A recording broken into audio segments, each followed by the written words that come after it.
Hello everyone, Mike Kruger from Weather NorCal. This is Turtle Bay, wonderful world of animals. I've got Sharon Clay from Turtle Bay with us here right now. Of course, pretty typical, right? Now we do have all kinds of stuff going on. This is the time of the year where we start hearing more and more about the butterfly exhibit, right? That's right. Yeah. Butterflies are open for 9 weeks, so we're open until July 4th weekend.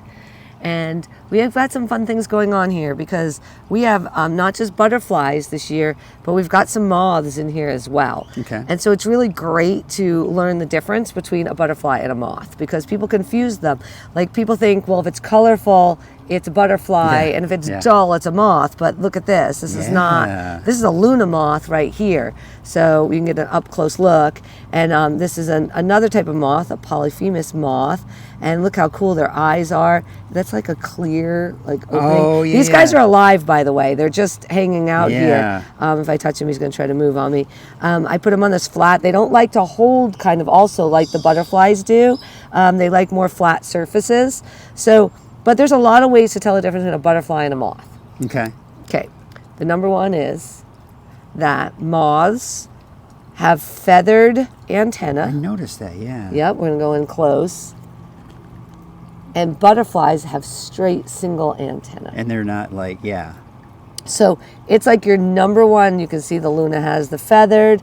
Both of these have straight ones. So you have two butterflies. But look how dull colored your butterfly is. So coloration has nothing to do with butterfly versus moth. Okay? They probably don't appreciate when you call them dull. That's right, probably not. You're not dull, you're fine. You're fine. Okay. They are wonderful.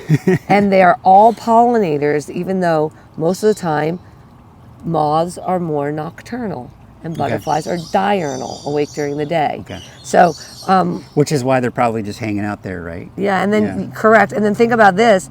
Like, think about the nighttime sleeping stuff. They do lunesta, the Luna moth. And that's like the thing, the Luna, right? So the Luna moths are nocturnal. So yeah, when they come here during the day, they're just going to be sitting.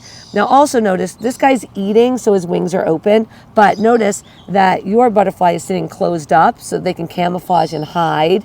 Where these guys usually, when they're sitting, they sit with their wings open. Because they've got camouflage on their wings. Well, they're camouflaged on their wings, and they're asleep tucked underneath something, so nothing's seeing them, and then they're more active at night. So they tend to sit more with their wings open when they're relaxed, versus butterflies, which tend to sit with their wings closed. You should do a night display when they're up at night and people can watch them be active during the nighttime hours. And you will come work those. I will come work. Okay, good. All right, perfect. But those are some of your big things. And then, of course, everyone talks about cocoons. Yeah. Only moths come out of a cocoon. Butterflies come out of a chrysalis. That's all right. I remember kind of talking about the chrysalis and everyone thinks cocoon, but okay. Yep, these guys come out of a cocoon. These guys come out of a chrysalis. Butterflies and moths are both extremely important in pollination. So we want people to go out, especially and plant milkweed. Milkweed is the only host plant for the monarch. And the monarch butterflies are endangered and we need them for pollination. So plant your milkweed, folks. You can get it here at our nursery. We were giving out seeds, but we've run out this year. But we do have other butterfly packets. If you come, you can ask for a free packet of butterfly plant seeds and plant those as well. We're also selling placemats this year, which gives you basically field guides for the butterflies in your own backyard.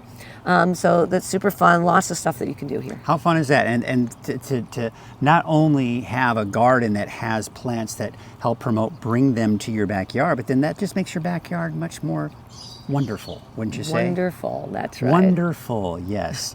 And speaking of, thank you, Sharon. Thank you. I know we can't name all of the butterflies. That would be fun, I would imagine, but it'd probably be a lot of work as well. Yes.